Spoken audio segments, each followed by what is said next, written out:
My son emptied my savings account for his wedding until I canceled his mortgage. 73-year-old Victoria Hayes had spent 45 years working double shifts as a head nurse at Cleveland General Hospital, living in the same modest two-bedroom house, and driving the same Honda Civic 12 years, all so she could build a retirement nest egg that would give her financial security and independence in her golden years.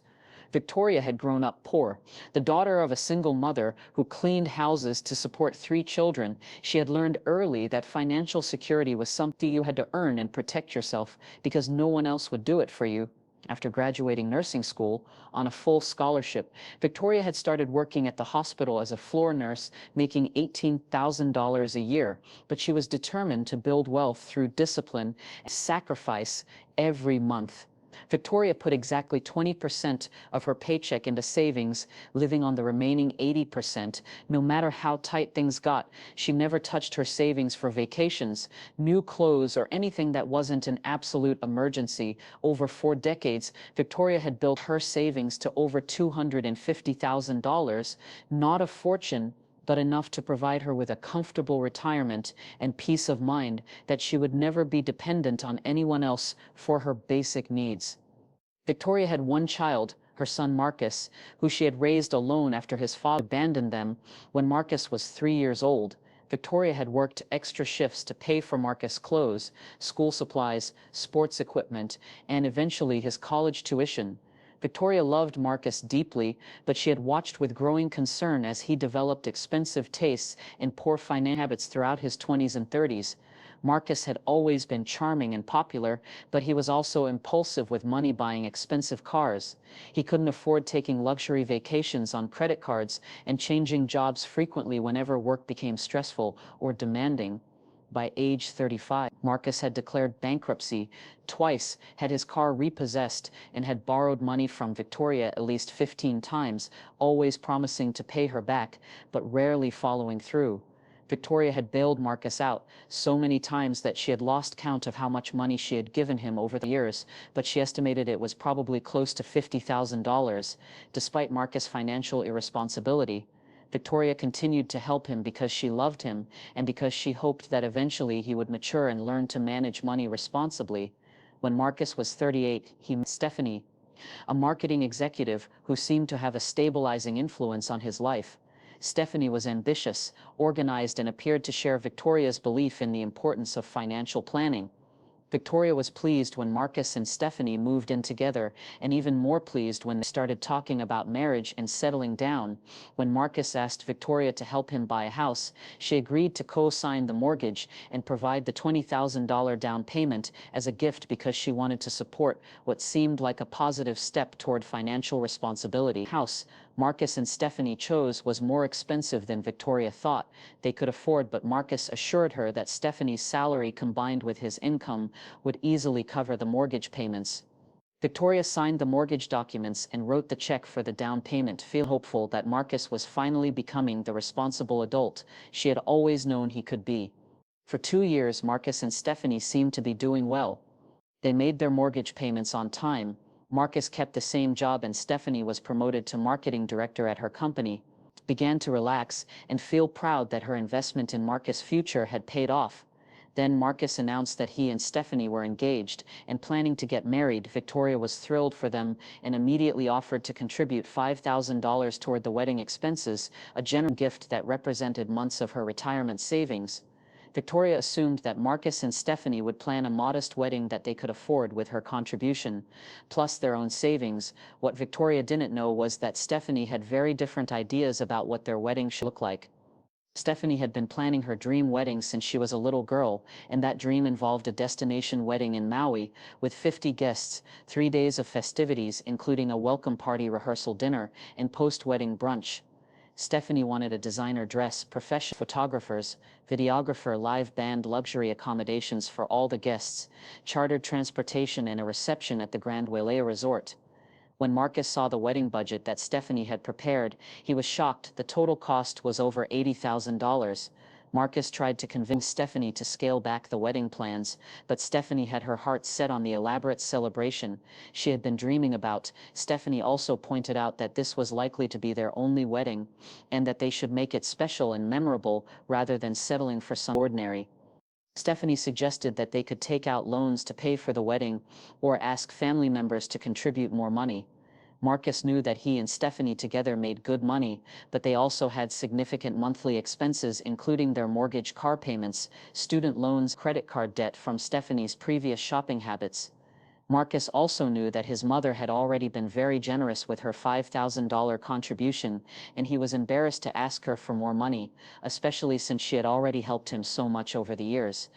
Marcus remembered that he still had access to his mother's bank account. 3 years earlier, when Victoria was recovering from knee replacement surgery, she had added Marcus as an authorized user on her checking and savings accounts, so he could help her pay bills online and handle banking tasks. She was laid up. Victoria had intended to remove Marcus from her accounts after she recovered, but she had forgotten about it, and Marcus had never mentioned that he still had access. Marcus told himself that he would only borrow money temporarily from his mother's account, and that he would pay back after the wedding. Marcus rationalized that his mother would want him to have a beautiful wedding, and that she would understand if she knew how important it was to Stephanie. Marcus also convinced himself that since he would eventually inherit his mother's money anyway, it didn't really matter if he used some of it a little early. Marcus started by transferring $10,000 from Victoria's savings account to his checking account, telling himself that this would be enough to cover the additional wedding expenses, but $10,000 wasn't nearly enough to cover the difference between Victoria's $5,000 gift and the $80,000 wedding that Stephanie wanted.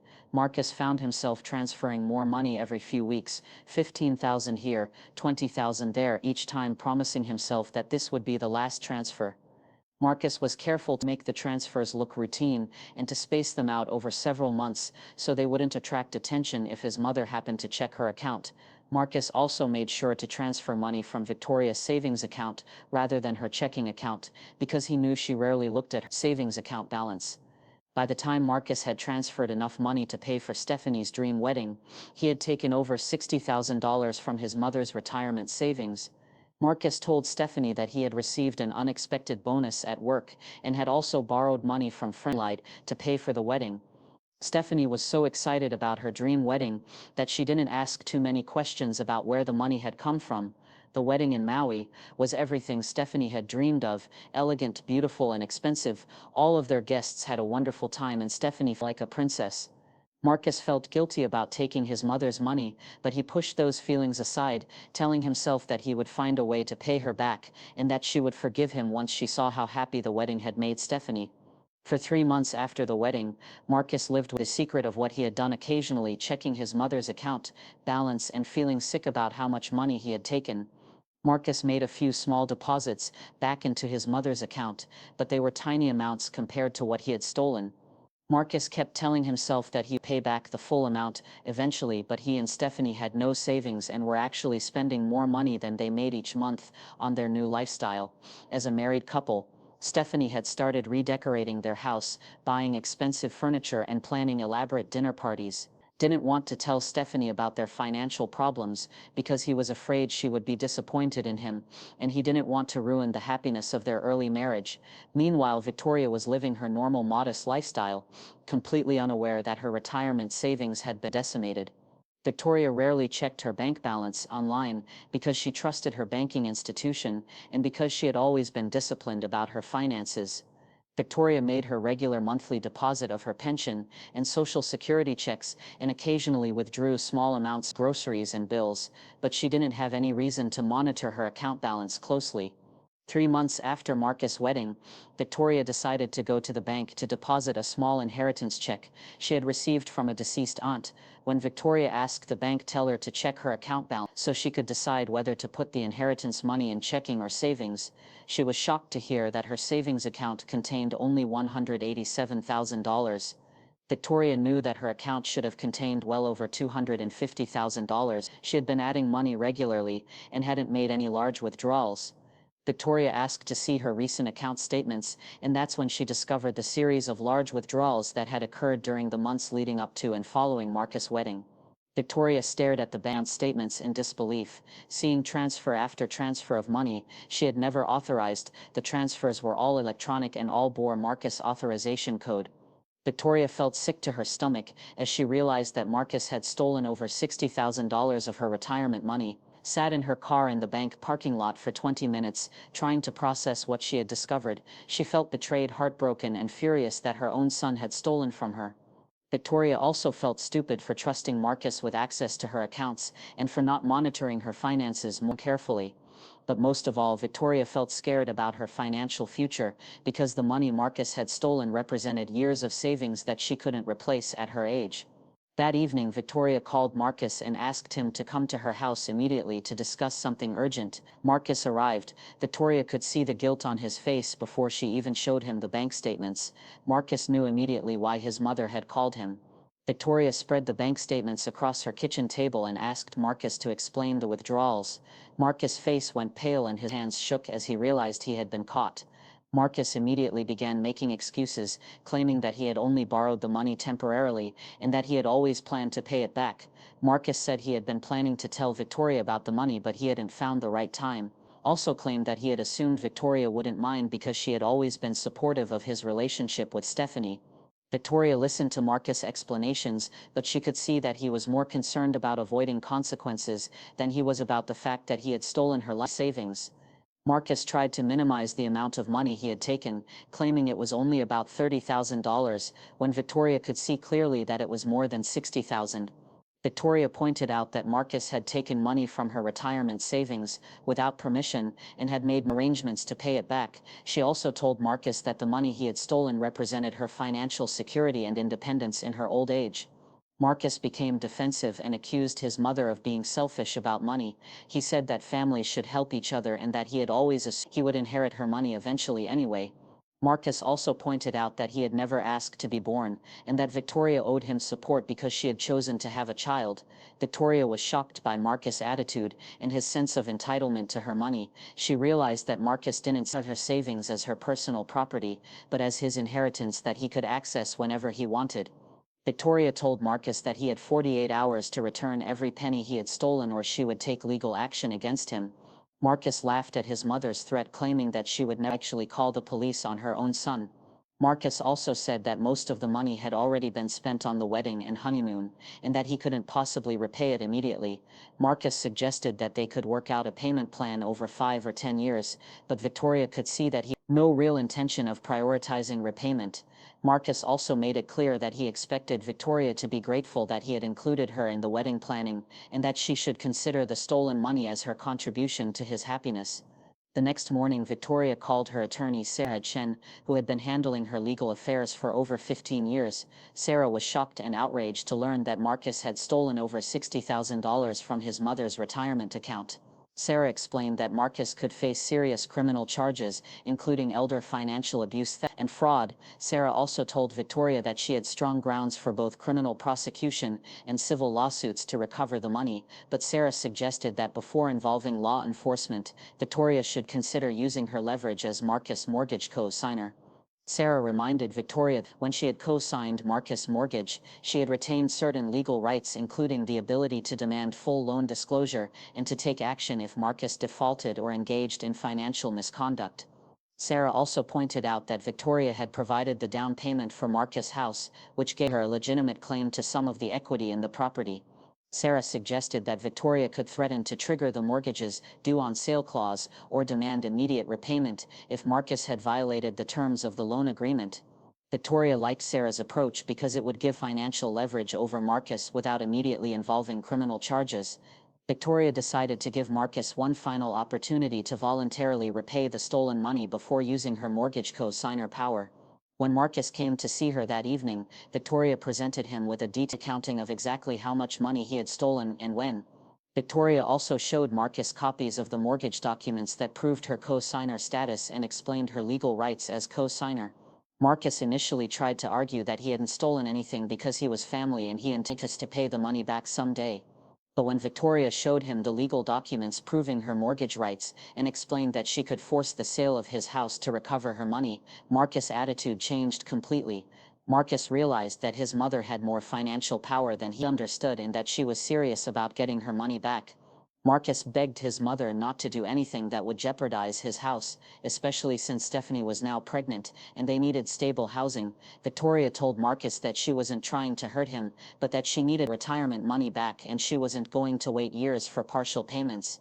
Victoria gave Marcus 30 days to return the full $63,000 he had stolen or she would begin proceedings to recover her money through the mortgage. Marcus spent the next 30 days frantically trying to raise money to repay his mother. Marcus sold his BMW and bought a used Honda Civic borrowing against his 401k, took out personal loans from 3 different lenders, borrowed money from Stephanie's parents, and even pawned Stephanie's engagement ring. Stephanie was devastated to learn that the entire wedding had been funded by money stolen from Marcus' mother. Stephanie felt betrayed and humiliated that she had been enjoying a dream wedding, paid for with theft. Stephanie also resented that Marcus had put their house at risk and had potentially destroyed his relationship with his mother. But despite all of Marcus' efforts, he could only raise about $35,000, still nearly $30,000 short of what he owed. When the 30-day deadline passed, Victoria followed through on her threat.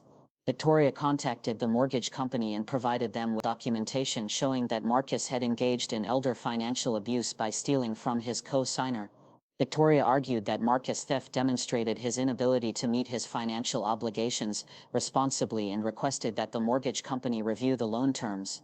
The mortgage company took Victoria's complaint seriously because elder financial abuse was a serious crime that could affect Marcus' ability to make mortgage payments. After reviewing the evidence, the mortgage company determined that Marcus had violated the loan agreement by engaging in financial misconduct involving his signer. The mortgage company sent Marcus a formal notice stating that he had 90 days to either repay his mother in full plus pay a $10,000 penalty to the mortgage company, or the loan would be accelerated, requiring full payment. Marcus was devastated because he had no way to pay the entire $200,000 mortgage balance. Marcus tried to negotiate with the mortgage company, but they were unwilling to continue lending to someone who had stolen money from his co-signer. Marcus and Stephanie were forced to put their house on the market to pay off the mortgage. Housing market was soft and they had to sell quickly, so they accepted an offer that was $15,000 less than they had hoped for. After paying off the mortgage, real estate fees and other selling costs, Marcus netted about $40,000. Marcus used $30,000 of that money to complete his repayment to his mother and kept $10,000 to cover moving expenses. Marcus and Stephanie had to move into a small 2-bedroom apartment and start over financially with no savings, no house, and a baby on the way. Stephanie was furious about their situation and blamed Marcus for destroying their financial future. Stephanie felt that Marcus had lied to her about their finances and had put their family at risk through his theft. The stress of losing their house and starting over financially while preparing for a new baby put enormous strain on Marcus and Stephanie's marriage. Stephanie began questioning whether she could trust Marcus with their future financial decisions, especially with a child to support. 8 months after losing their house, Stephanie gave birth to a daughter, but she also filed for divorce, citing Marcus' financial deception and responsibility as grounds for the divorce. Stephanie moved back in with her parents, taking the baby with her, leaving Marcus alone in his apartment with no money, no assets, and no family. Marcus lost everything: his house, his marriage, his relationship with his mother, and his financial future. He had chosen to steal rather than live within his means. Victoria got most of her money back, but the experience fundamentally changed her relationship with Marcus. Victoria realized that Marcus saw her not as a mother deserving love and respect, but as a financial resource to be exploited. Changed her will to remove Marcus as beneficiary and updated all her financial accounts to ensure no family members had access. Victoria also became an advocate for elder financial protection, speaking at senior centers about the importance of monitoring bank accounts and limiting family access to finances. Victoria often told audiences that the most painful part of her experience wasn't losing the money but discovering that her own son felt entitled to steal her retirement security. Victoria emphasized that financial abuse by family members was more common than people realized. Elderly people needed to protect themselves by maintaining strict control over their finances. Marcus spent years trying to rebuild his life after the consequences of his theft destroyed everything he had worked for. Marcus eventually remarried and had more children, but he never fully recovered financially from losing his house and going through an expensive divorce. Marcus also never reconciled with his mother, who maintained that some betrayals were too severe to forgive. Victoria Hayes proved that being generous with family members doesn't mean allowing them to steal from you, demonstrated that financial boundaries are essential even with loved ones, and that consequences for financial betrayal can be swift and devastating. Victoria's willingness to use her mortgage co-signer rights to recover stolen money showed other elderly people that they have more legal power they might realize to protect themselves from financial abuse. Victoria's story became a powerful example of how family members who steal from elderly relatives are gambling with more than just money. They are risking everything they have built and everyone they love. The elaborate wedding that Marcus thought would be the foundation of his happy life became the beginning of the destruction of everything he valued, proving that theft from family members always comes with a price that extends far beyond the money involved.